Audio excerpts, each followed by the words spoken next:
కూడాను మీ సన్నిధిని ఉంచినందుకు స్తోత్రములు స్తుతులు నాయన. ప్రభు, ఈ సమయంలో మేము వాక్య ధ్యానంలోనికి వెళ్ళనేంటుండగా తండ్రి, మా నోటి మాటలు, మా హృదయ ధ్యానము మీ దృష్టికి అంగీకారంగాను, మాకందరికీ అది ఆశీర్వాదకరంగా ఉండినట్లుగా సహాయం చేయమని వేడుకొనవచ్చు. మా ప్రభువును ప్రియరక్షకుడైన యేసుక్రీస్తు పరిశుద్ధనామములో ప్రార్థించి వేడుకొనొచ్చున్నాము తండ్రి, ఆమేన్. క్రీస్తునందు ప్రియమైనటువంటి సహోదరి సహోదరులారా, ఈ ఫ్యాషన్ వీక్ కార్యక్రమంలో 4వ దినములో మనం ఉన్నాం. ఈ చివరి యేసు ప్రభు యొక్క భూమిపైన నరావతారిగా జీవించినటువంటి చివరి దినాలలో ఆయన యెరూషలేమునకు వచ్చి సిలువ వేసే ముందు ఏమేమి చేశాడు అనేటువంటిది సోమవారం నుండి మనము ఒక్కొక్కటిగా ధ్యానం చేస్తూ వచ్చాము. ఈరోజు గురువారం, అంటే యేసు ప్రభువును సిలువ వేసేటువంటి దినానికి ముందు రోజు. ఆ రోజు ఏం జరిగింది అనేటువంటి దాని గురించి అనేక సంవత్సరాలుగా మనం ధ్యానం చేస్తూ ఉన్నాం. అందులో భాగంగా ఈ దినమున లూకా సువార్త 22వ అధ్యాయం 24 నుండి మనము చదువుకున్నాం. 22వ అధ్యాయంలో యేసు ప్రభు శిష్యులందరినీ కూర్చోబెట్టుకొని మేడగదిలో చివరిసారిగా ఆ పస్కా విందు ఆచరించినట్లుగా మనము చూస్తాము. ఆ పస్కా విందులో యేసు ప్రభు శిష్యులతోటి విందు చేస్తూ వారందరి కాళ్ళు కడుగుతాడు. వాళ్ళ యొక్క కాళ్ళు కడగడంలో యేసు ప్రభు యొక్క కోరిక, బలమైనటువంటి కోరిక ఏమంటే, నేను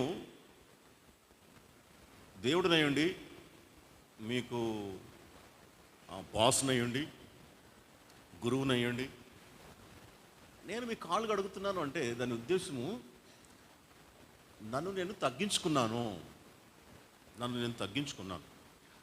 నేను తగ్గించుకోబట్టే మీ మధ్యన నరావతారిగా జీవించగలిగాను ఇప్పటిదాకా. ఆయన తను తగ్గించుకోకుండా ఉండినట్లయితే మనుషులు ఎవరు ఆయన్ను చూడలేరు. ఎందుకు? ఆయన యొక్క మహిమ అటువంటిది. ఆయన మహిమతోనే ఈ లోకంలోనికి వచ్చినట్లయితే ఎవరు కూడా చూడలేరు ఆయన్ని. అసలు చూడడం కాదు, మాడి మసైపోతారు. కానీ ఆయన ఆ గ్లోరీని అంతటిని విడిచిపెట్టి ఈ లోకంలోకి సాధారణమైనటువంటి మనిషిగా వచ్చి 33.5 సంవత్సరములు జీవించి, ఇక రేపు సిలువకు అప్పగించబడుతున్నాను అని ఆయనకు తెలిసి శిష్యులు కూర్చోబెట్టి వాళ్ళ కాళ్ళు కడిగి, అంటే పూర్తిగా వారికి ఇల్లస్ట్రేట్ చేసి చూపిస్తూ ఉన్నాడు. యాక్చువల్గా మీరు నా కాళ్ళు కడగాల, శిష్యులు గురువుల కాళ్ళు కడుగుతారు. కానీ గురువే శిష్యుల కాళ్ళు కడగటం అనేటువంటిది టోటల్గా ఈ లోకానికి విరుద్ధమైనటువంటి విధానంలో యేసు ప్రభు చేసి చూపెడుతూ ఉన్నాడు. అంటే ఆయన యొక్క ప్రగాఢమైనటువంటి కోరిక ఏమంటే, తగ్గించుకోవాలి.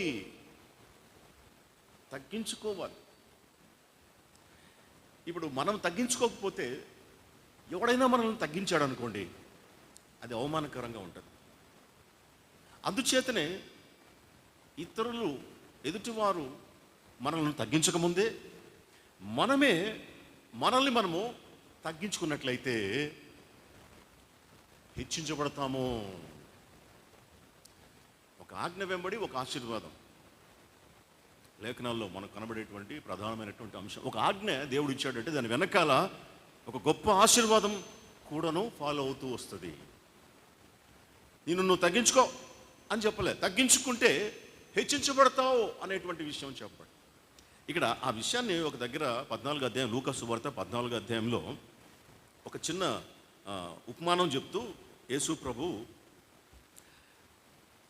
8వ వచనం, నిన్ను ఎవరైనా పెండ్లి విందుకు పిలిచినప్పుడు నువ్వు వెళ్ళి అగ్రపీఠం మీద కూర్చోవద్దు అన్నాడు. ఎందుకు కూర్చోవద్దు? ఎందుకంటే ఒకవేళ నీకంటే గొప్పవాడు ఉంటాడు. మనమే గొప్పవాళ్ళం కాదు కదా, మనమే గనులం కాదు కదా, మనకంటే గొప్పవాళ్ళు ఉంటారు. ఒకవేళ అదే పెళ్లి విందుకు మనకంటే గొప్పవాడు వచ్చాడు అనుకోండి, అప్పుడు ఏం చేస్తాడు? ఆ పెళ్లికి పిలిచినటువంటి ఆ పెళ్లి యజమాని అప్పుడు ఏం చేస్తాడు? అప్పుడు ఏమంటాడంట, ఇతనికి చోటిమ్మని నీతో చెప్తాడు. అంటే నువ్వు లేచి పక్కన కూర్చో, నీకంటే గొప్పవాడు వచ్చాడు కాబట్టి నువ్వు లే అని చెప్తాడు. అప్పుడు మనకి అవమానం కలుగుతుంది. అందుచేత నిన్ను ఒక విందుకు పిలువబడినప్పుడు నిన్ను పిలిచినటువంటి వాడు వచ్చి, స్నేహితుడా పై చోటికి పొమ్మని నీతో చెప్పులాగన నీవు ముందే పోయి కడపటి చోటున కూర్చుండుము.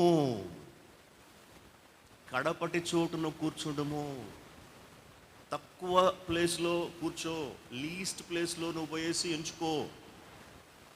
నువ్వు ముందే పోయేసి ఫస్ట్ ప్లేస్లో వెళ్ళి కూర్చోవద్దు. నువ్వు పోయేసి చివరి ప్లేస్లో కూర్చో. అప్పుడు ఆ విందుకు పిలిచినటువంటి వాడు వచ్చి నిన్ను ఒకవేళ ముందుకు వెళ్ళి కూర్చోమని చెప్తాడేమో, కాబట్టి నీకు గౌరవం కలుగుతుంది. ఒకవేళ చెప్పకపోయినా పర్లేదు, నువ్వు ఉన్న చోట్లో కూర్చో, ఇబ్బంది లేదు. అంతేగాని ముందే వెళ్ళిపోయేసి నువ్వు ఫ్రంట్ సీట్లో కూర్చుంటే వాడు వచ్చి లేవని చెప్తే అది ఎంతో అవమానం కదా. కాబట్టి నువ్వు కడపట నువ్వు ఎంచుకో. యేసుప్రభు ఇంకో చోట చెప్తాడు, మొదటివారు కడపటివారు అవుతారు, కడపటివారు మొదటివారు అవుతారు అన్నాడు. యేసుప్రభు యొక్క ఈక్వేషన్ ఇది. కాబట్టి నువ్వు తగ్గించుకో. ఇతరులు వచ్చి నిన్ను తగ్గించే పరిస్థితి వస్తే నీకు అవమానం కలుగుతుంది. కాబట్టి నిన్ను నువ్వే ముందు తగ్గించుకున్నట్లయితే నువ్వు హెచ్చించబడతావు. తను తాను హెచ్చించుకునివాడు ప్రతివాడు తగ్గించబడును, తను తాను తగ్గించుకునివాడు హెచ్చింపబడునని చెప్పాను. ఇక్కడ యేసు ప్రభు శిష్యుల యొక్క కాళ్ళు కడగటం తనను తాను తగ్గించుకునేటువంటి ప్రక్రియ. తాను చేసిందే చెప్పాడు, చెప్పిందే చేశాడు. అది గురువుకు ఉండవలసినటువంటి ప్రధానమైనటువంటి లక్షణం. అందుకే యేసు ప్రభు యొక్క బోధనలకు ఇప్పటికీ కూడాను తిరుగులేదు. ప్రపంచంలో పెద్ద పెద్ద గొప్పవారు అని పిలువబడేటువంటి వారు అందరూ కూడాను యేసు ప్రభు బోధనలను ఫాలో అయినటువంటి వారే. ఎందుకు అంటే ఆయన చెప్పిందే చేశాడు, చేసిందే చెప్పాడు. ఊరికే చెప్పేసి మంది మీద మిరియాలు జల్లిపోయి గమ్మని కూర్చోవడం కాదు. ఆయన చేయటం మనము చూస్తాం. ఇక్కడ తగ్గించుకో అని చెప్పినటువంటి వాడు ముందుగా తానే పోయేసి శిష్యులు కూర్చొని ఉంటే ఒక పళ్ళెం పట్టుకుపోయి నీళ్లు పట్టుకొని పోయేసి వాళ్ళ కాళ్ళకు నీళ్లు పోసి కడుగుతూ ఉన్నాడు. తగ్గింపు స్వభావం అనేటువంటిది ఆయన చేసి చూపించినట్లుగా మనము ఇక్కడ చూస్తాం. ఇప్పుడు అప్పుడే ఒక గంట కూడా కాలేదు, ఒక అరగంట కూడా కాలేదు, జస్ట్ అప్పుడే వాళ్ళ కాళ్ళు కడిగి, అయ్యా నేను ఎందుకు అడుగుతున్నానంటే తగ్గింపు ఉండాలా, తగ్గింపు స్వభావము ఉంటే మీరు ఈ లోకంలో హెచ్చించబడతారు అని వారికి చెప్పి అట కూర్చున్నాడో లేదో అక్కడ 24వ వచనం మనం చదువుకున్నటువంటి వాక్య భాగంలో 24వ వచనం, తమలో ఎవడు గొప్పవాడుగా ఎంచబడును, తమలో ఎవడు గొప్పవాడుగా ఎంచబడును. అప్పుడే కదా చెప్పింది యేసు ప్రభు. కాళ్ళు గడిగి కూర్చున్నాడు. చూడండి మనిషి యొక్క నేచర్ ఎటువంటి నేచరు. మనమందరూ మనుషులమే, మన నేచర్ కూడా అటువంటిదే. అందుకే ఎప్పుడు కూడాను సుత్తి దెబ్బలు, కొలిలో పెట్టబడినటువంటి ఇనుము మీద సుత్తి దెబ్బలు కొట్టినట్లుగా ఎప్పుడూ కూడాను పడతానే ఉండాల మనిషికి వాక్యం ద్వారా. అప్పుడు కానీ ఒక మౌల్డ్ రాదు, ఒక షేప్ రాదు. ఏదో ఒకసారి చెప్తే వినే రకం కాదు మనుషులు. యేసు ప్రభు అప్పుడే చెప్పేట కూర్చున్నాడు, అయ్యా తగ్గించుకోవాలయ్యా అని చెప్పేసి. అప్పుడే వాళ్ళల్లో ఆలోచన, ఎవడు గొప్పవాడు, తమలో ఎవడు గొప్పవాడు అనేటువంటి ఆలోచన వారికి వచ్చింది. ఎందుకంటే మనిషి యొక్క బై డిఫాల్ట్, బై నేచర్ ఆ జీల్ ఉంటుంది, లేకుంటే ఆ డిఎన్ఏ ఉంటుంది. ఏ డిఎన్ఏ అంటే అధికారం కలిగి ఉండాలి, పెత్తనం చెయ్యాలి, ఘనతగా ఉండాలి. ఎందుకు అంటే దేవుడు మనిషిని సృష్టించిన తర్వాత ఏం చెప్పాడు వాళ్ళకి, ఆ స్త్రీని పురుషుని చేసిన తర్వాత మొదటి అధ్యాయంలో మీరు భూమిని ఏలాలి అన్నాడు. కాబట్టి వారు పడిపోయినా కూడాను ఆ తత్వం, ఆ ఏలాలి అనేటువంటి తత్వం, అధికారం కలిగి అధికారం చలాయించాలి అనేటువంటి నేచర్ ఉంది, ఇన్బిల్ట్గా ఉంది, మనిషిలో ఉంది. అధికారం అంటే బహు ఇష్టం, అధికారం అనేటువంటిది దాహం. తెలుగులో అంటారు రాజ్యం వీరభోజ్యం. మిథలాజికల్లో ఒక వర్డ్, ఇండియన్ మిథలాజీ. రాజ్యము అనేటువంటిది వీరులు మాత్రమే భుజించేటువంటి భోజ్యం. రాజ్యాధికారం అనేటువంటిది వీరులు మాత్రమే స్వతంత్రించుకునేటువంటి ఒక అంశం. అధికారం అనేటువంటిది వీరులు మాత్రమే పొందేటువంటి ఒక గొప్ప అంశం అనేటువంటిది సొసైటీలో నానుకుపోయింది. ఎందుకంటే మొదటి నుంచి వస్తూ ఉంది. అధికారం అంటే ఇష్టం మనిషికి, గొప్పగా ప్రొజెక్ట్ చేయబడటం మనిషికి ఇష్టం. దానికోసం ఏమైనా చేయడానికి సిద్ధం. ఏమైనా హేరోదు రాజు భార్యను చంపించాడంట, తన కుమారులను చంపించాడంట. దేనికోసం? అధికారం కోసం. వీళ్ళు బ్రతికి ఉంటే, అంటే ఆయనకు ఒక రకమైనటువంటి మానసిక వ్యాధి అని అంటారు చరిత్రకారులు. ఎందుకు అంటే ఆయనకు నా బిడ్డలుంటే, నా కుమారులుంటే నన్ను చంపి వాళ్ళు రాజ్యం తీసుకుంటారు, నా భార్య ఉంటే నన్ను చంపి రాజ్యం తీసుకుంటుంది అనేటువంటి ఒక రకమైనటువంటి అభద్రతా భావం హేరోదు. హిస్టారియన్స్ రాసినటువంటి విషయం. ఎందుకంటే జరిగింది కాబట్టి. తన కుమారులను చంపించాడు, తన భార్యను చంపించేశాడు. ఎందుకు? అధికారం అనేటువంటిది ఎంత పనిన మనిషిని చేయటానికి ముందుకు తీసుకొని పోతుంది. గొప్పగా ఉండాలి, అధికారం కలిగి ఉండాలి, ఆధిపత్యం కలిగి ఉండాలి, అందంగా ఉండాలి, ఆస్తిపాస్తులు సంపాదించుకోవాలి. ఇది మనిషికి లోపల రగులుతూ కుములుతూ ఉన్నటువంటి ప్రధానమైనటువంటి అంశం. ఎంత గొప్ప ఇది ఇంపాక్ట్ చూపెట్టకపోతే మానవుల హృదయాల్లో, అప్పుడే ప్రభు అయ్యా తగ్గించుకోండి బాబు, ఇదిగో నేను మీ గురువునయ్యుండి, ప్రభువునయ్యుండి, ఇంకా చెప్పాలంటే ఈ సృష్టికర్తనయ్యుండి, ఆఫ్టర్ ఒక మనుషులు కాళ్ళు కడుగుతూ ఉన్నారంటే అర్థం చేసుకోండి, తగ్గించుకొని ఉండండి అయ్యా బాబు అని చెప్పి అప్పుడే ఆయన కూర్చునడం లేదు. వాళ్ళల్లో ఆలోచన, ఎవడు గొప్పవాడు. కాబట్టి దేవునికి కూడా ఇష్టమే. ఏమని? తన బిడ్డలు గొప్పవాళ్ళుగా ఉండాలని దేవునికి ఇష్టమే. ఇష్టం లేకపోతే ఆయన మనుషులను సృష్టించి మీరు దీన్ని లోపరుచుకోండి, భూమిని లోపరుచుకోండి, ఏలండి అని చెప్పేవాడు కాదు. మనుషులు ఘనంగా ఉండాలి, గొప్పగా ఉండాలి, ఏలికలుగా ఉండాలి, ఏలాలి అని దేవునికి ఇష్టమే. అందుకే ఆయన అంటాడు, నిన్ను నేను తలగా నియమిస్తాను కానీ తోకగా నియమింపడం అన్నాడు. ద్వితీయోపదేశకాండంలో అంటాడు, నిన్ను తలగా నియమించును, యెహోవా నిన్ను తలగా నియమించును కానీ తోకగా నియమింపడు. నీవు పైవాడువుగా ఉండువు కానీ క్రిందవాడువుగా ఉండవు. ద్వితీయోపదేశకాండం 28:14. దేవునికి ఇష్టం ఏంది? నా బిడ్డలు మొదటివారుగా తలగా ఉండాలి, తోకగా కాదు. నా బిడ్డలు పైవాళ్ళుగా ఉండాలి, క్రిందివాళ్ళుగా కాదు అనేటువంటిది ఆయనకి ఇష్టమే. ప్రతి ప్రీచర్ కూడాను చెప్తూ ఉంటాడు, యెహోవా నిన్ను తలగా నియమిస్తాడు, తోకగా నియమించాడు. మంచిదే, కానీ దానికి ఒక కండిషన్ ఉంటుంది. ఏంటిది ఆ కండిషన్? ద్వితీయోపదేశకాండం 28:14. అది చదవకుండా ఏది కావాలో అది తీసుకోవడం. ఇది బహు చెడ్డ అలవాటు. ఇది బహు చెడ్డ అలవాటు. ఇది మనకి ఏది కావాలో అది తీసుకుంటే ఇంకా బైబిల్లో తక్కిన వచనాలు ఎందుకు? అట్లా కాదు. అసలు ఆ వాక్యం పరిపూర్ణంగా చదవాలి. ఏమన్నా చదవండమ్మా,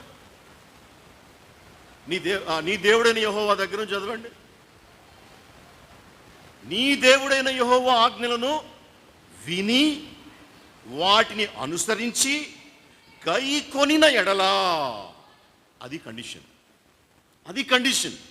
నీ దేవుడైన యెహోవా ఆజ్ఞలను నువ్వు వినాలి, వాటిని అనుసరించాలి, గైకొనాలి.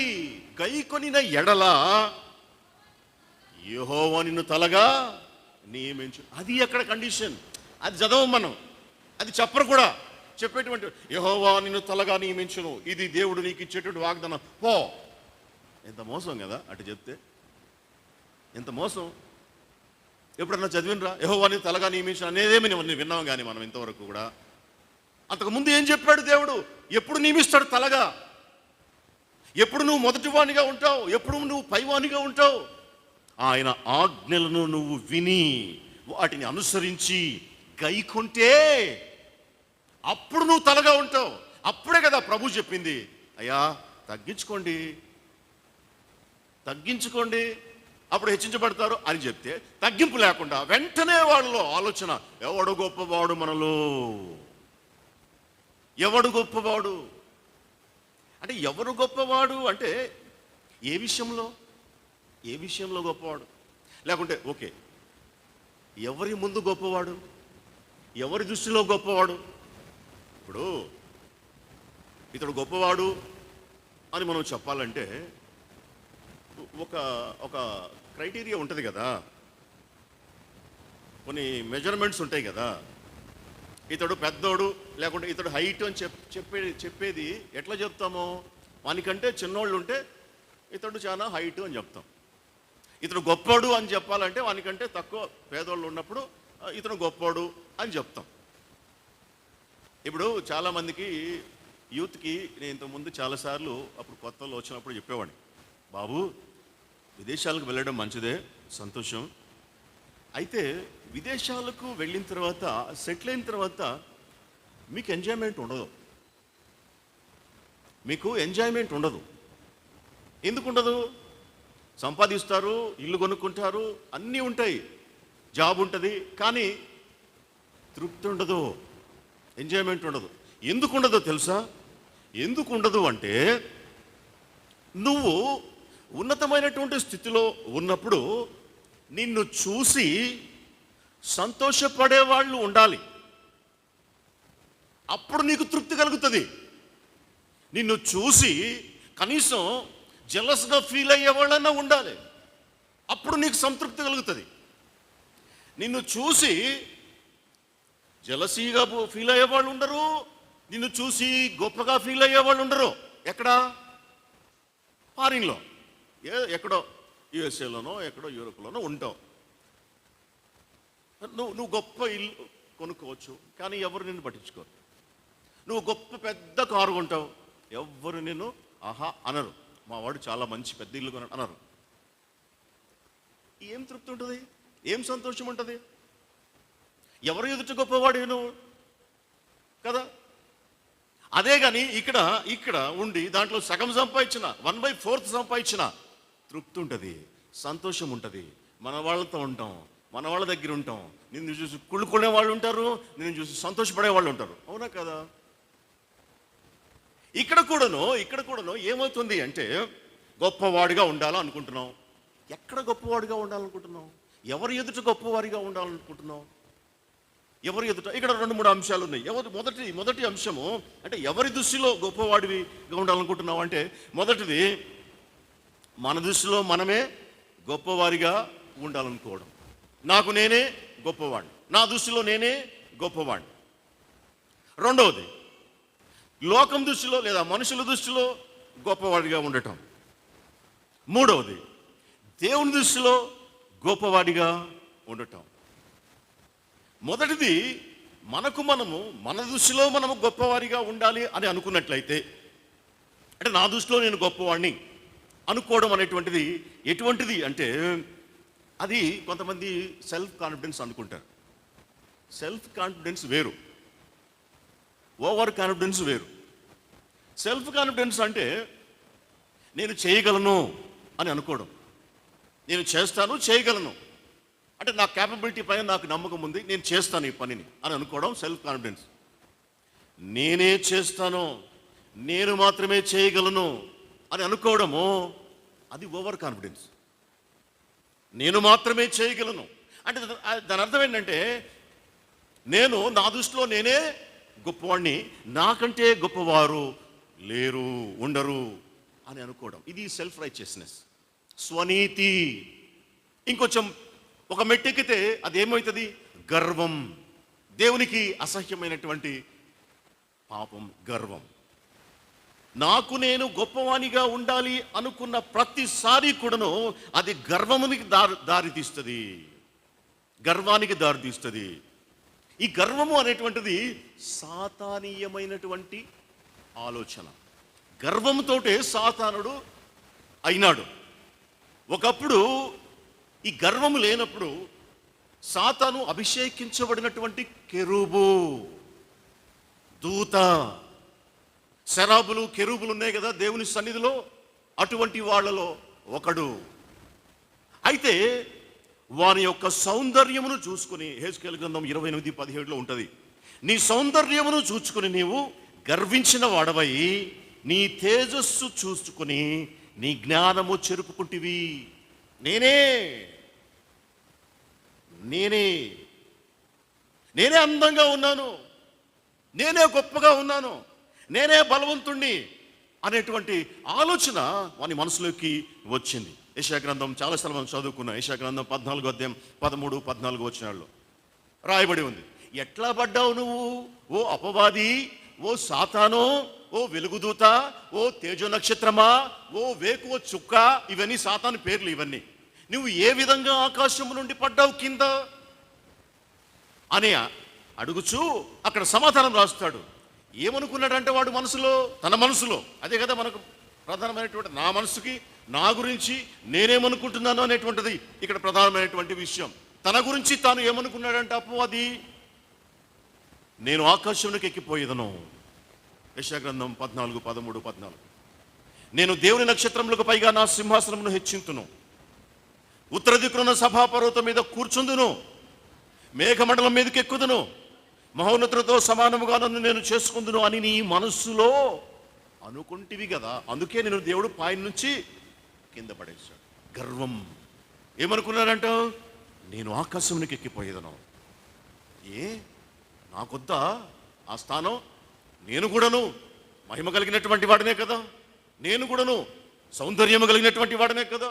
తన సౌందర్యమును చూచుకొని గర్వించాడు. నేనే గొప్పవాడిని, నేనే అధికుణ్ణి. అక్కడి నుంచి తోస్తే కింద పడ్డాడు. ఎట్లా నువ్వు పడిపోతీవి?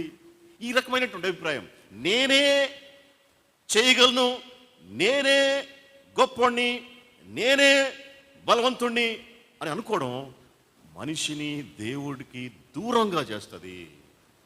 మనిషిని దేవునికి దూరంగా లాకపోయేటువంటి అంశం.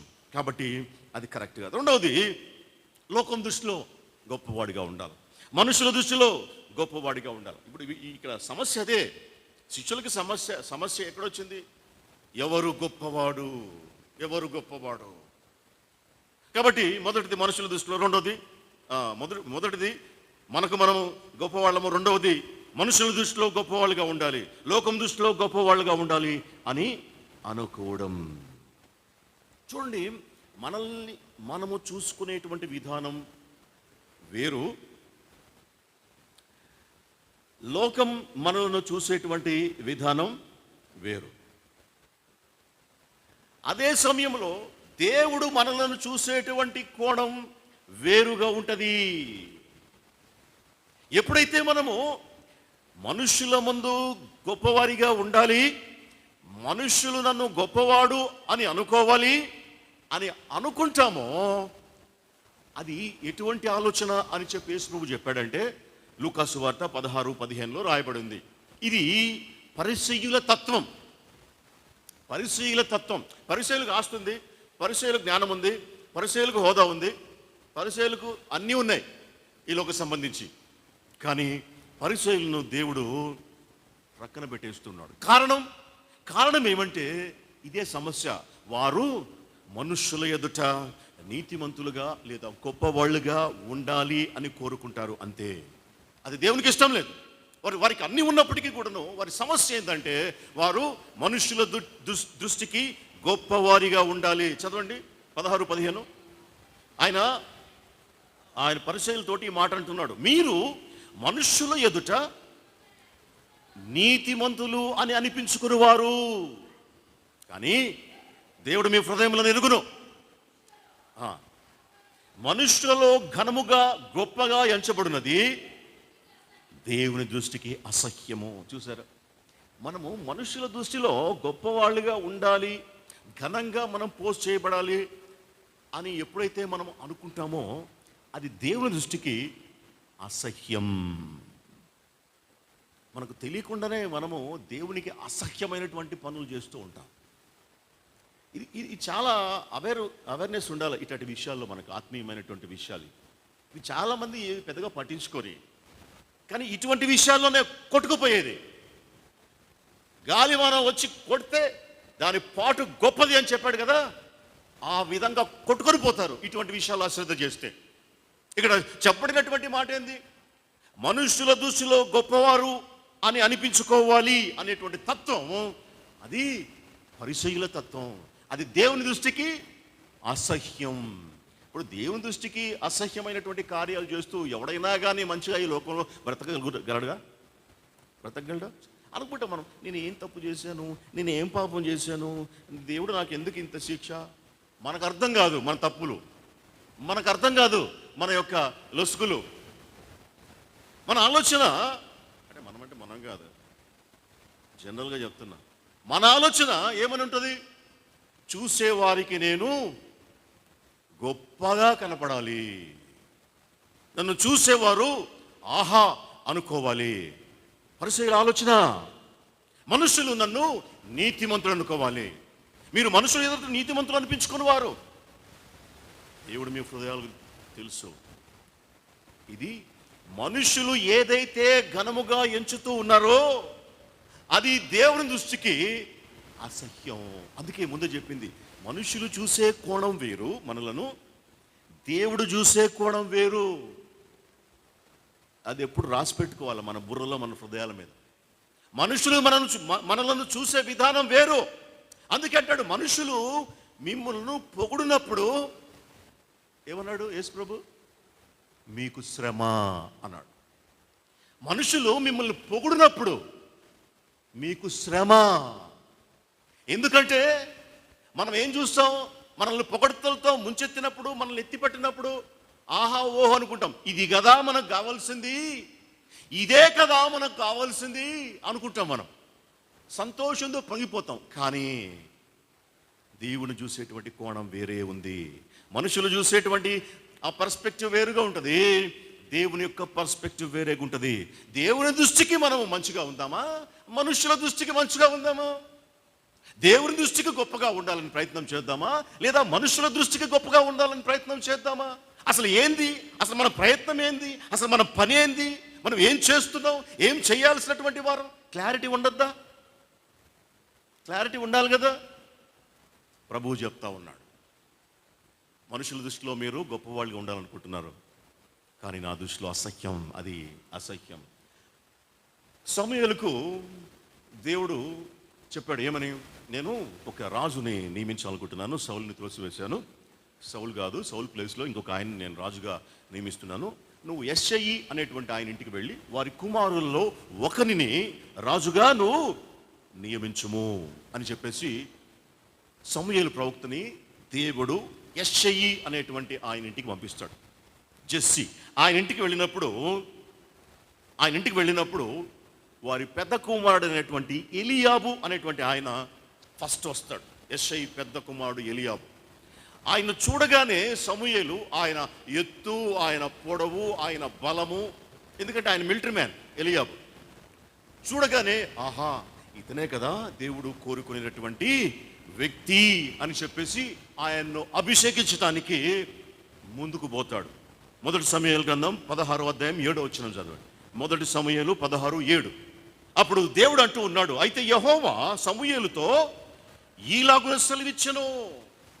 ఏమనంటున్నాడు దేవుడు? ఈయనేమనుకుంటున్నాడు? ఈయనే కదా, ఈయన ఒడ్డు పొడుగు చూసేసి, ఈయన దేహ దారుఢ్యం చూసి రాజుగా ఉండడానికి ఇతను అర్హుడు. ఎందుకంటే ఈయన కూడా మనిషే, సమూయేలు కూడా మనిషే.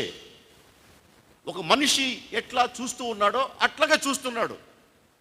అందుకే మనిషి చూసేటువంటి దృక్కోణం, ఆ పర్స్పెక్టివ్ వేరుగా ఉంటుంది అని అందుకే ముందు చెప్పుకుంది. కానీ దేవుడు చూసేటువంటి పర్స్పెక్టివ్ వేరు. అప్పుడు దేవుడు అంటున్నాడు, ఏమంటున్నాడు? అతని రూపమును అతని ఎత్తును లక్ష్య పెట్టకము. నీకేమైతే కనబడుతుందో దాన్ని నువ్వు లక్ష్య పెట్టొద్దు. నీకు కనబడేటువంటి ఆబ్జెక్ట్ నిన్ను మోసం చేస్తుంది. ఏమైతే చూస్తూ ఉన్నావో అది నిన్ను మోసం చేస్తుంది. అతని రూపాన్ని లక్ష్య పెట్టొద్దు, అతని ఎత్తును లక్ష్య పెట్టొద్దు. ఏమంటున్నాడు ఇంకా? మనుష్యులు లక్ష్య పెట్టు వాటిని యెహోవా లక్ష్య పెట్టడు కదా. దేవుని దృష్టిలో మనం ఘనంగా ఉండాలి, మనుషుల దృష్టిలో కాదు. మనుషులు లక్ష్య పెట్టు వాటిని దేవుడు లక్ష్య పెట్టడు. నేను అతనిని త్రోసివేసి ఉన్నాను. మనుషులు పై రూపంను లక్ష్య పెట్టుదురు. ఇది సమస్య. ఏంది సమస్య? ఎందుకు మనుషుల దృష్టికి నిన్ను నువ్వు గొప్పగా ఎంచుకోవద్దు, మనుషుల దృష్టిలో నువ్వు గొప్పగా ఉండాలని నువ్వు ఇష్టపడద్దు, కోరుకునవద్దు అని దేవుడు ఎందుకు పదే పదే పదే పదే చెప్తున్నాడంటే, రీజన్ ఏమంటే, మనుషులు తమకు ఏమి కనబడుతుందో దాన్ని బట్టి ఒక నిర్ణయానికి వస్తారు. చాలా మంచివాడు, చాలా మంచి కుర్రాడండి, బాగా చదువుకున్నాడు, మంచి ఉద్యోగం చేస్తాడు, చాలా దేవుని యందు భయభక్తులు కూడా ఉన్నాయండి, మంచోడు. ఇది మనము అవుట్వర్డ్ చూసి మనము ఇచ్చేటువంటి ఒక ఒపీనియన్. కానీ దేవుడు ఏం చూస్తాడు? రూపాన్ని కాదు, వాని హృదయాన్ని చూస్తాడు. వాని హృదయాన్ని చూసి దేవుడు వాడిని గురించి ఒక నిర్ణయానికి వస్తాడు. మనుషులు పై రూపంను లక్ష్య పెడతారు, కానీ యెహోవా హృదయంను లక్ష్య పెట్టును. అందుకు మనము మనుషుల దృష్టికి గొప్పగా కనపడాలి అని కోరుకొనకూడదు. చాలా క్లియర్గా ఉంది లేఖనములో. మనుషులు చూసేటువంటి చూపు వేరు, దేవుడు చూసేటువంటి చూపు వేరు. మనుషుల దృష్టిలో దావీదు ఒక గొర్రెల కాపరి అయినటువంటి ఒక చిన్న కుర్రాడు మనుషుల దృష్టిలో. దేవుని దృష్టిలో అదే చిన్న కుర్రాడు ఒక యుద్ధ వీరుడు. దేవుని దృష్టి అది. మనుషులు ఈ చిన్నపిల్లాడా పక్కన పెట్టండి అన్నారు యుద్ధంలో. కానీ ఆ చిన్న పిల్లాడే గొలియాతుని చంపేశాడు. ఈ పిల్లాడినే అభిషేకించేది రాజుగా. అవును, ఈ పిల్లాడినే. నువ్వు పై రూపం చూస్తున్నావు, నేను లక్ష్య పెట్టడం లేదు. ఇది దేవుడు మాట్లాడేటువంటి విధానం. అందుకే మనుషుల దృష్టికి మనల్ని మనము గనులుగా ఎంచుకోవడం దేవునికి ఇష్టం లేదు. మనుషుల దృష్టిలో మోషే ఐగుప్తును వదిలి పారిపోయినటువంటి ఒక పిరికివాడు, అంతే కదా. మనుషుల దృష్టిలో మోషే ఏంది? ఒకటి చంపేశాడు, రాజుకు భయపడి ఐగుప్తును వదిలిపెట్టి మిద్యానారణ్యానికి పారిపోయినాడు, రాజప్రాసాదం వదిలేసి. అదే కదా మనకు కనబడేది, లేఖనంలో ఉన్నటువంటిది. అయితే దేవుని దృష్టిలో అతడు ఇశ్రాయేలు ప్రజలను నడిపించినటువంటి నాయకుడు, విముక్తి కలిగించినటువంటి నాయకుడు. మనుషుల దృష్టికి మోషే ఒక నత్తివాడు. తనే అంటాడు, మోషే, నేను నత్తివాడిని ప్రభువా, నువ్వు ఇంకెవరినైనా పంపించు ఇశ్రాయేలును విమోచించడానికి, నా వల్ల కాదు, నేను నోటి మాంద్యము కలిగినటువంటి వాడును అని చెప్పేసి మోషే తాను ఒప్పుకున్నట్లుగా మనకు రాయబడి ఉంది లేఖనంలో. మనుషుల దృష్టిలో మోషే ఒక నోటి మాంద్యము కలిగినటువంటి వాడు. అయితే దేవుని దృష్టిలో నా ఇల్లంతటిలో నమ్మకమైనటువంటి వాడు, నా ప్రవక్త, నా నోటి మాటను తన మాటగా చెప్పేటంత గొప్ప ప్రవక్త. నిన్ను నేను ఫరోకు దేవునిగా నియమించుచూ ఉన్నాను. ఆరోనుకి మోషేకు దేవుడిచ్చినటువంటి ఆజ్ఞది. నిన్ను నీ అన్నను ఫరోకి దేవునిగా నియమిస్తున్నా. అంటే నీ మాట దేవుని శాసనంలాగా ఫరో ముందు నిలబడబోతా ఉంది అని చెప్పాడు. దేవుని దృష్టిలో మోషే నత్తివాడు కాదు, నోటి మాంద్యం కలిగినటువంటి వాడు కాడు. అది దేవుని దృష్టిలో ఉన్నటువంటి గొప్పతనం. మనల్ని మనము ఎవరి దృష్టిలో గొప్పవారిగా ఎంచుకోవాలని ప్రయత్నం చేస్తూ ఉన్నాం? మనుషుల దృష్టిలోనా, దేవుని దృష్టిలోనా? మనుషుల దృష్టికి గిద్యోను శత్రువులకు భయపడి దాగుకొని చాటుగా ధాన్యము దుళ్ళగొట్టుకున్నటువంటి ఒక పిరికి పంద, అంతే కదా. గిద్యోను చాటుగా తన శత్రువులు మిద్యానీయులు వచ్చి పైన పడి వాళ్ళ పంటంతా లాక్కొని పోతారని భయంగా ధాన్యం చాటుగా దొళ్ళగొట్టుకుంటూ అవి తీసుకొని ఇంటికి పోవాలి అని భయపడుతూ ఉన్నటువంటి వ్యక్తి దేవుడు వచ్చి ఏమన్నాడు తెలుసా? గిద్యోను, పరాక్రమము గల బలాఢ్యుడా. అదే సమయంలో అప్పుడే వచ్చి అన్నాడు. దేవుని దృష్టిలో గిద్యోను ఒక పరాక్రమము కలిగినటువంటి బలాఢ్యుడు, మనుషుల దృష్టిలో ఒక పిరికి పంద. చూసారా మనుషుల దృష్టికి దేవుని దృష్టికి ఎంత తేడా ఉందో? మనుషుల దృష్టిలో పేతురు ఒక చేపలు పట్టేటువంటి ఒక సాధారణమైనటువంటి జాలరి. ప్రభువు దృష్టిలో పేతురు మనుషులను పట్టేటువంటి జాలరి. ఎంత తేడా ఉంది? యేసు ప్రభు చెప్పాడు, నువ్వు నన్ను వెంబడించుము, నేను నిన్ను మనుషులను పట్టు జాలరిగా మారుస్తాను. దేవుని యొక్క పర్స్పెక్టివ్ చూసారా? దేవుని యొక్క దృష్టి చూసారా ఎంత గొప్పదో? మనుషులందరూ ఆయనను ఒక చేపలు పట్టేటువంటి వానిగానే చూశారు. కానీ ఆయనలో ఉన్నటువంటి లోపల శక్తిని చూసేటువంటి వాడు దేవుడు. ఇప్పుడు మనము ఎవరి దృష్టికి గొప్పవారిగా ఉండాలి? మనల్ని మనము ఒకవేళ గొప్పగా పోస్ట్ చేయాలనుకుంటే, గొప్పగా చూపించుకోవాలి అని అనుకుంటే, దేవుని దృష్టికి మనల్ని మనము గొప్పవారిగా నిరూపించుకోవాలి. మనుషులు చూసేటువంటి కోణం వేరు, దేవుడు చూసేటువంటి కోణం వేరు. దేవుని దృష్టిలో మనుషుల కోణం అప్ సైడ్ డౌన్గా ఉంటుంది, డౌన్ సైడ్ అప్గా ఉంటుంది. అందుకే శిష్యుల గురించి అపొస్తలుల కార్యముల గ్రంథంలో ఒక మాట రాయబడి ఉంది. శిష్యులు ఆ పట్టణంలోకి వస్తే వారి గురించి చెప్పినటువంటి మాట ఏంటంటే, వీరు భూలోకమును తలక్రిందులు చేయువారు మన పట్టణంలోనికి వచ్చారు అని అన్నారు. ఎంత ఆశ్చర్యం చూడండి. భూలోకమును తలకిందులు చేసేటువంటి, ఉల్టా చేసేటువంటి వారు, అప్ సైడ్ డౌన్ చేసేవారు, డౌన్ సైడ్ అప్ చేసేటువంటి వారు. దేవుని దృష్టి మనుషుల దృష్టి అంత భిన్నంగా ఉంటుంది. ఈ లోకంలో మనం ఆపేక్షించాల్సింది, కోరుకోవాల్సింది దేవుని దృష్టికి గొప్పవారుగా ఉండడం. ఇక్కడ శిష్యులు తమలో ఎవడు గొప్పవాడుగా ఎంచబడునో, ఎవరి దృష్టిలో వీళ్ళు గొప్పవాళ్ళుగా ఉండాలనుకుంటున్నారు? మనుషుల దృష్టిలోనే కదా. అదే సమస్య. మనుషుల దృష్టిలోనే లేక లోకము దృష్టిలో మనము గొప్పవారిగా ఉండాలి అని చెప్పేసి వాళ్ళ మనసులో ఆలోచన వచ్చింది. ఎవరు కూడా ఆలోచన చేసుకుంటున్నారు. ఉదాహరణ అక్కడ 12 మంది ఉన్నారు అనుకోండి, 12 మందికి కూడాను ఎవరికి వాళ్ళు నేను గొప్పవాడిగా ఉంటాను అని చెప్పేసి ఆలోచన చేస్తున్నారు. ఎవరికి వాళ్ళు గొప్పవాళ్ళు అని చెప్పేసి అనుకుంటున్నారు. అటువంటి సమయంలో ఎవడైతే నేను గొప్పగా ఉంటాను, గొప్పగా ఉండాలి అని అనుకుంటాడో, అప్పుడే అదే సమయంలో అదే సెకండ్లో ఏమి స్టార్ట్ అవుద్దంటే వివాదం, కొట్లాట, గొడవ. అక్కడ జరిగింది అదే కదా. తమలో ఎవడు గొప్పవాడుగా ఎంచబడునో అను వివాదము వారిలో పుట్టగా, గొడవలు అక్కడనే స్టార్ట్ అవుతాయి. నేనే గొప్ప 12 మందిలో అని పేతురు అంటే తక్కిన వాళ్ళు ఊరుకున్నారా? లేదు. ఎందుకు? ఇష్టం లేదు. నువ్వేంది గొప్ప? నీకంటే గొప్ప వాళ్ళు లేరా? నేను గొప్ప. ఇంకొకటి వచ్చి కాదు, మీ ఇద్దరు కాదు, నేనే గొప్ప. అక్కడ ఏమైంది? వివాదం, గొడవ, కొట్లాట, వివాదం వారిలో పుట్టింది. అప్పుడు దేవుడు కలగజేసుకుంటున్నాడు. అప్పుడు ప్రభువు మాట్లాడుతూ ఉన్నాడు. లోకానికి తన బిడ్డలకు మధ్య ఒక స్పష్టమైనటువంటి గీత గీస్తూ ఉన్నాడు. వాళ్ళకి చాలా క్లియర్గా ఒక మెసేజ్ ఇప్పుడు ఇస్తూ ఉన్నాడు. లోకానికి మీకు ఒక స్పష్టమైనటువంటి విభజన రేఖ ఉండాలి. లోకము దృష్టిలో మీరు గొప్పవాళ్ళుగా ఉండడానికి మీరు ఎప్పుడు కూడా ప్రయత్నం చేయొద్దు. మీరు లోకమును చూసి ఇన్ఫ్లుయెన్స్ కావద్దు.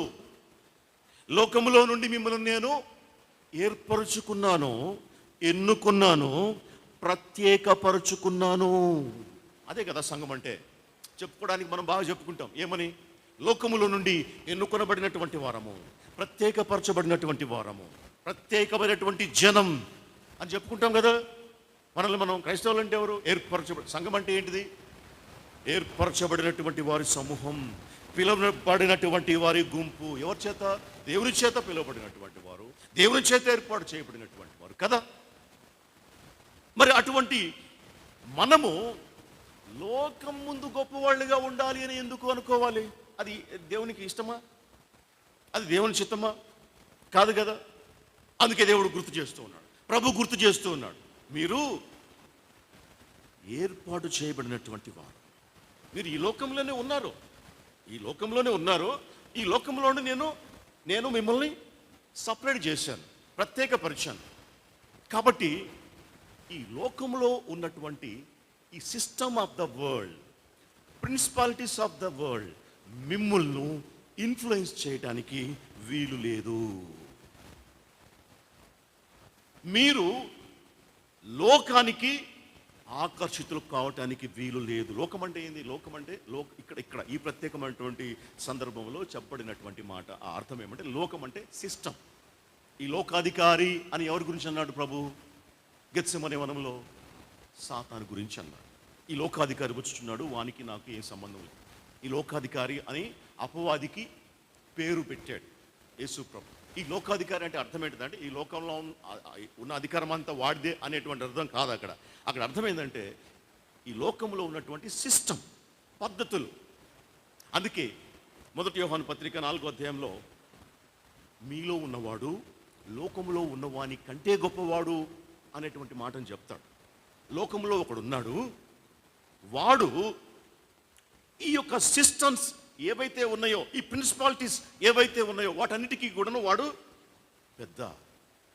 కాబట్టి వాటికి మీరు ఇన్ఫ్లుయెన్స్ కావద్దు, ఆకర్షించబడొద్దు. వారి దృష్టిలో మీరు గొప్పవారిగా ఉండటానికి ప్రయత్నం చేయవద్దు అని చెప్పేసి ఇక్కడ ఒక ఉదాహరణ చెప్తున్నాడు ప్రభు. ఏంటి ఆ ఉదాహరణ అంటే, అన్య జనములలో రాజులు వారి మీద ప్రభుత్వము చేయుదురు, వారి మీద అధికారము చేయువారు ఉపకారులు అనబడుదురు. అన్య జనులలో లోకంలో ఎవరు అధికారం చేస్తారు? ఎవరు ప్రభుత్వం చేస్తారు? రాజులు ప్రభుత్వం చేస్తారు, రాజులు అధికారం చేస్తారు. అధికారులు ఇప్పుడున్నటువంటి ప్రభుత్వ అధికారులు అనుకుందాం, వారు అధికారం చేస్తారు. మీరైతే అలాగుండ రాదు. చాలా స్పష్టంగా చెప్తున్నాడు, మీరైతే అలాగున ఉండరాదు. లోకస్తులు, లోకాధికారులు, రాజులు, అధికారులు, ఈ లోకంలో ఉండేటువంటి వారు అన్యులు అంటే ప్రభువుని ఎరిగినటువంటి ఉన్నారు. వారిలో ఎవరు చేస్తారు అధికారం? రాజులుగా ఉన్నటువంటి వాళ్ళు చేస్తారు. అప్పుడు రాజులు ఉంటారు కాబట్టి రాజులు నాడు ప్రభు. ఇప్పుడు ఎవరు ఉన్నారు? నాయకులు, ఎవరు పెద్ద పెద్ద లీడర్స్, ప్రధాన మంత్రులు ఉంటారు కదా, వాళ్ళు అధికారం చేస్తారు. మీరు అలాగున ఉండరాదు. ఆధిపత్యం అంటే ఇష్టం, ఆస్తి అంటే ఇష్టం, అందం అంటే ఇష్టం, నిజమైనటువంటి సౌందర్యం, నిజమైనటువంటి అందం, నిజమైనటువంటి అధికారం, ఆధిపత్యం, నిజమైనటువంటి ఆస్తి బైబిల్లో ఉన్నాయి. వాటి డెఫినేషన్స్ ఉన్నాయి. ఏ అధికారం కోసం, ఏ అందం కోసం, ఏ ఆస్తి కోసం, ఏ ఆధిపత్యం కోసం మనం ఈ లోకంలో ప్రాకులాడుతూ ఉన్నామో అవి కాదు అని చెప్తూ నిజమైనటువంటి ఉన్నాయి. నిజమైనటువంటి సౌందర్యం ఉన్నది. హృదయ శుద్ధి కలిగినటువంటి వారు దేవుని చూచెదరు. నిజమైనటువంటి సౌందర్యం హృదయములో నుండి వచ్చేటువంటిది. అటువంటిది దేవునికి ఇష్టం. బాహ్య సౌందర్యమును గురించి అంటే బాహ్య సౌందర్యం అక్కర్లేదా అని అడగొచ్చు. అక్కడేమీ ఖండించలేడు దేవుడు. బాహ్య సౌందర్యం ఇక్కడ మనకి అవుటర్ బ్యూటీని గురించి దేవుడు ఎక్కడ ఖండించి ఇదంతా తప్పు అని ఎక్కడ చెప్పలేదు. అయితే కేవలం బయటికి కనబడేదే గొప్ప, బయటికి కనబడేదే సౌందర్యం అని అనుకుంటే ఒకవేళ అప్పుడు చెప్తూ ఉన్నాడు, అది కాదు గొప్పది, అంతకంటే ప్రాముఖ్యమైనటువంటిది హృదయ శుద్ధి, పరిశుద్ధత. ఇది అందం మనిషికి, నిజమైనటువంటి అందం. జ్ఞానం మనిషికి అందం. జ్ఞానము లేకుండా ఉంటే ఏమన్నాడు సామెతల గ్రంథంలో, సామెతలు 11:22లో ఓన్లీ అందమే ఉంటే, జ్ఞానము లేకుండా ఒట్టి అందమే ఉంటే ఏమని రాయబడి ఉన్నది లేఖనంలో? వివేకము లేనటువంటి సుందరమైనటువంటి స్త్రీ పంది ముక్కునున్న బంగారు కమ్మి వంటిది. ఉంది, అందం ఉంది, మంచిదే. కానీ అందము కన్నా ప్రాముఖ్యమైనటువంటిది జ్ఞానం, వివేకం. అది లేకపోతే ఈ అందం ఎటువంటిది? పంది ముక్కుకు ఒక ముక్కు పుడక పెట్టామనుకోండి, ఆ పంది ముక్కు పుడక ఎక్కడ తీసుకెళ్తుంది? అది వృధా.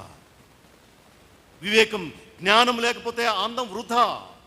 జ్ఞానమే నిజమైనటువంటి అందం. మీరైతే అలాగున ఉండరాదు. మీరైతే అలాగున ఉండరాదు. యెహోవా యందు భయభక్తులు కలిగినటువంటి స్త్రీ కొనియాడబడును. అదే నిజమైనటువంటి అందం, అదే నిజమైనటువంటి ఆస్తి. ఈ లోకములో ధనము, బంగారము, వెండి, బ్యాంక్ బ్యాలెన్స్ నిజమైనటువంటి ఆస్తి అని ఒకవేళ నమ్మితే, కీర్తనల గ్రంథం 49:6 ఈ విధంగా రాయబడి ఉంది: తమ ఆస్తియే ప్రాపకమని నమ్మి తమ ధన విస్తారతను బట్టి పొగడుకొను వారికి నేనేలా భయపడవలెను. తమ ఆస్తియే ప్రాపకమని నమ్మి తమ ధన విస్తారతను బట్టి తమను తామే పొగడుకుని వారికి నేను ఎందుకు భయపడాలి? వారు దేవుని దృష్టిలో అతి పేదలు. దేవుని దృష్టిలో వాళ్ళు గొప్పవాళ్ళు కాదు. అది కాదు నిజమైనటువంటి ఆస్తి. సామెతల గ్రంథం 11:4 ఉగ్రత దినమందు ఆస్తి అక్కరకు రాదు. రేపు ప్రభు రాబోతా ఉన్నాడు. ఆస్తి పరులందరూ ఏమవుతారు? పోయిన వారం ధ్యానం చేశాము. తమ మీద పడుడి అని కొండలతో చెప్తారంట. తమకున్నటువంటి ఆభరణాలు గబ్బిలాలకు పారవేసి వారు ప్రాణ భయంతో పరిగెట్టేటువంటి దినాలు రాబోతూ ఉన్నాయి. ఎందుకు? తమ ఆస్తి, తమ ధనం ఉంది కదా, ఉంది. ఏం లాభం? వారు రక్షిస్తుందా? ఉగ్రత దినమందు ఆస్తి అక్కరకు రాదు.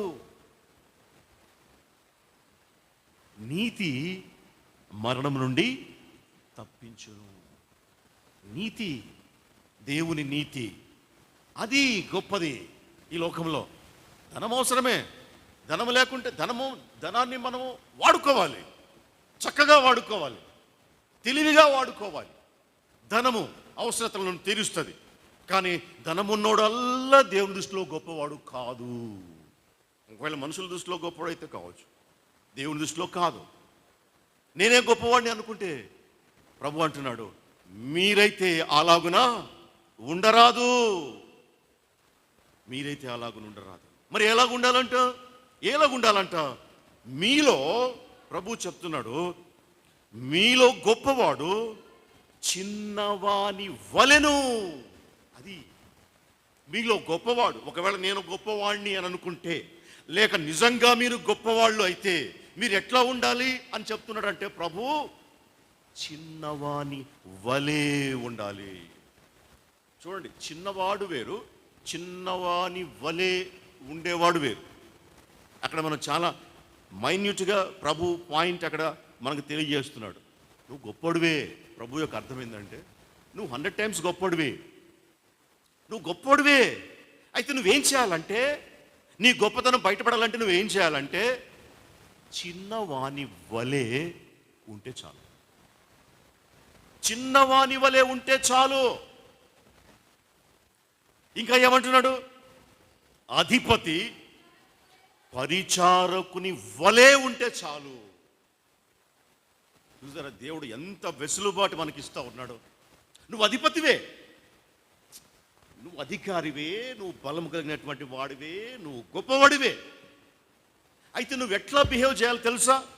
నువ్వు ఎట్లా ఉండాలో తెలుసా? చిన్నవాని వలే ఉండాలి. అది ఆభరణం. అది దేవుడు చూస్తాడు. ఆభరణం అంటే ధరించుకునేది కదా. యాక్చువల్గా మనకు శరీరంతో ఏం పుట్టవు కదా ఆభరణాలు చేయించుకొని మెళ్ళలో వేసుకుంటాం. అది బయట నుండి ఇట్లాగే మనకు కూడాను ఆభరణం. ఏంటిది ఆభరణం? తగ్గింపు స్వభావం మనకు ఆభరణం.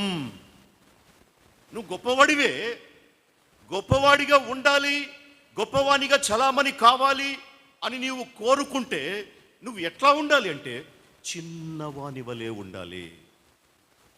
అధిపతి పరిచారకుని వలె ఉండాలి. ఆశ్చర్యపోయారంట ఎవరు? మహాత్మా గాంధీ లాంటి వాళ్ళు ఈ చదివి, అరే ఎంత గొప్ప లీడర్షిప్ ఇది, ఎంత గొప్ప తత్వం ఇది.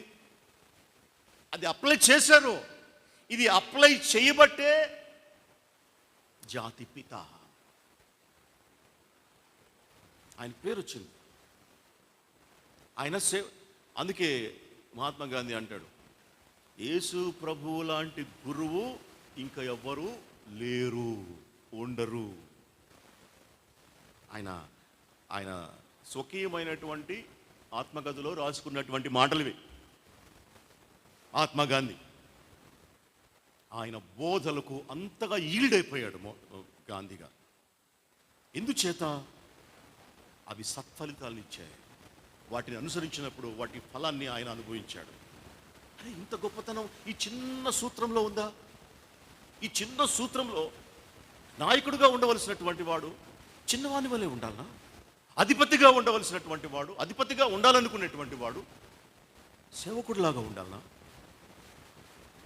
అని ఆయన ఆచరించి దాని యొక్క ఫలాలని రుచి చూచినటువంటి వ్యక్తి. అందుకే యేసు ప్రభు వాళ్ళని కూర్చోబెట్టి కాళ్ళు కడిగాడు. ఆయన రీజన్ అది.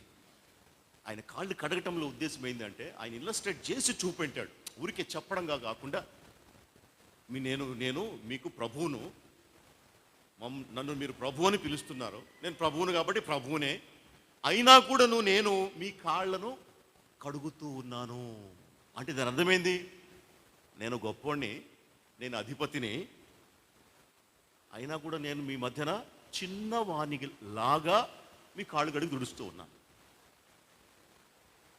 ఒక పరిచారకుడిలాగా నేను మీ మధ్యన ఉండి తువ్వాలతోటి మీ కాళ్ళు తుడుస్తూ ఉన్నాను.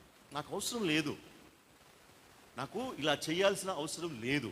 అయినా కానీ మీకు మాదిరిగా చూపెట్టడానికి, మీరు ఇలాగున చేసి ఈ లోకంలో జయం పొందటానికి, నిజంగా బలవంతులుగా, నిజంగా ధైర్యవంతులుగా, నిజంగా సౌందర్యవంతులుగా ఈ లోకంలో ఉండటానికి మీరు ఈ కార్యము చేయాలి అని చెప్పి యేసు ప్రభు కాళ్ళు కడిగాడు. దాని అర్థం అంతే, చేసి చూపెట్టాడు. అందుకే ప్రభు ముందుగానే చెప్పాడు, తనను తాను తగ్గించుకునివాడు హెచ్చింపబడును. తగ్గింపు స్వభావం దైవ స్వభావం. తగ్గించుకోవడం దేవుని యొక్క నేచర్. ఆయన తగ్గించుకోబట్టే ఈరోజు మనకు యేసు ప్రభు విమోచనకర్త దొరికాడు, రక్షకుడు దొరికాడు. దేవుడు తగ్గించుకోకపోతే మనకు విమోచన లేదు.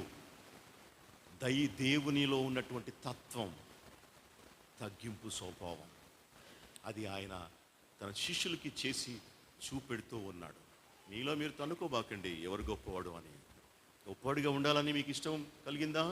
చిన్న వాణిలాగా ఉండటానికి మీరు ప్రయత్నం చేయండి. అధిపతిగా ఉండాలా? పరిచర్య చేయండి, పరిచారకుల్లాగా పరిచర్య చేయండి.